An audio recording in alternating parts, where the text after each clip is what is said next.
Everyone, welcome back to Xylem learning. Arunima miss ആണ് കേട്ടോ. അപ്പൊ നമ്മുടെ EVS ഒന്നാമത്തെ പാഠത്തിന്റെ പേര് നിങ്ങൾക്ക് എല്ലാവർക്കും അറിയാലോ അല്ലെ? ഹരിതഭൂമി, ഗ്രീൻ എർത്ത്. ഒരുപാട് ചെടികളെ കുറിച്ചും ആ ചെടികളുടെ പ്രത്യേകതകളെ കുറിച്ചുമാണ് നമ്മൾ ഈ പാഠഭാഗത്ത് പഠിക്കുന്നത്.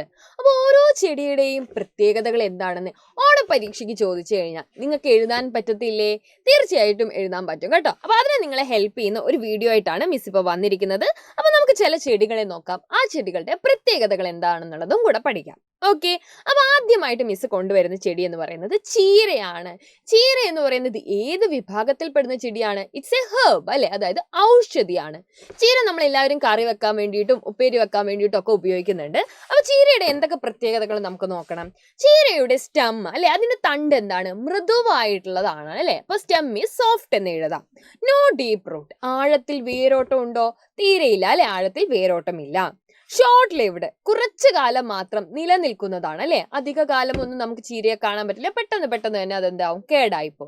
അതേപോലെ തന്നെ നാലാമത്തെ പോയിന്റ് നോക്കിക്കേ, ബിലോങ്സ് ടു സ്മോൾ പ്ലാന്റ്സ്, ചെറിയ ചെടികളിൽ പെട്ടതല്ലേ? യെസ്. അങ്ങനെ ഓരോ ചെടിയുടെയും 4 പ്രത്യേകതകളെങ്കിലും നിങ്ങൾ പഠിച്ചു വെക്കണം.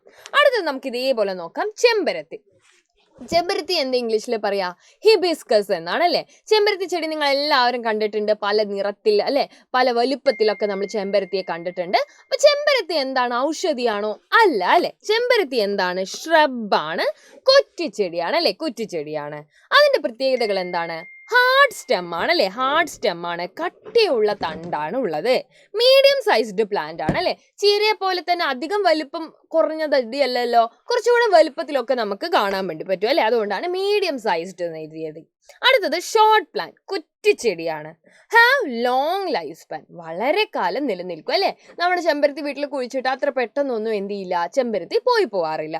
ഇനി ഇതേപോലെ നിങ്ങളോട് ചോദിക്കും മാവ്.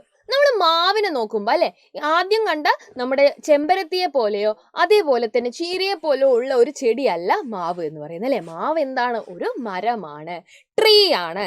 അതുകൊണ്ട് തന്നെ ദേ ഗ്രോ വെരി ടോൾ, നല്ല ഉയരത്തിൽ വളരും അല്ലെ. നിങ്ങൾ കണ്ടിട്ടുണ്ടാവില്ലേ, നമുക്ക് മാങ്ങ കൈകൊണ്ട് പറിക്കാൻ പറ്റുമോ? ഇല്ല അല്ലെ, കൊക്കയൊക്കെ ഉപയോഗിച്ചിട്ട് വേണം പറിക്കാൻ. അപ്പൊ നല്ല ഉയരത്തിലാണ് ഉണ്ടാവുക. ഹാവ് വെരി ഹാർഡ് സ്റ്റെം അല്ലെ, നല്ല കാഠിന്യമുള്ള തണ്ടാണ് ഉണ്ടാവുക.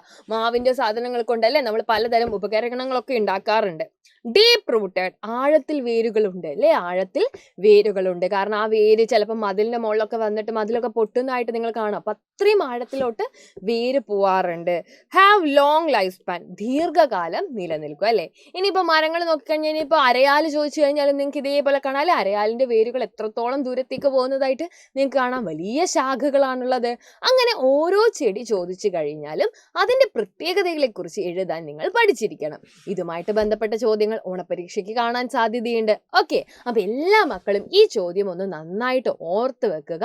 ഏതെങ്കിലും ഒരു ചെടി അവർ തരും, ആ ചെടിയുടെ പ്രത്യേകത എഴുതാം. അപ്പൊ ആ ചെടി ഏത് വിഭാഗത്തിലാണ്, ആ ചെടിയുടെ സ്റ്റെമ്മിന്റെ പ്രത്യേകത എന്താണ്, റൂട്ടിന്റെ പ്രത്യേകതയാണ്, അതിന്റെ ആയുർദൈർഘ്യം, ലൈഫ് സ്പാൻ എങ്ങനെയാണ് എന്നുള്ളതൊന്നും നിങ്ങൾ എഴുതാൻ മറന്നു പോകരുത് കേട്ടോ.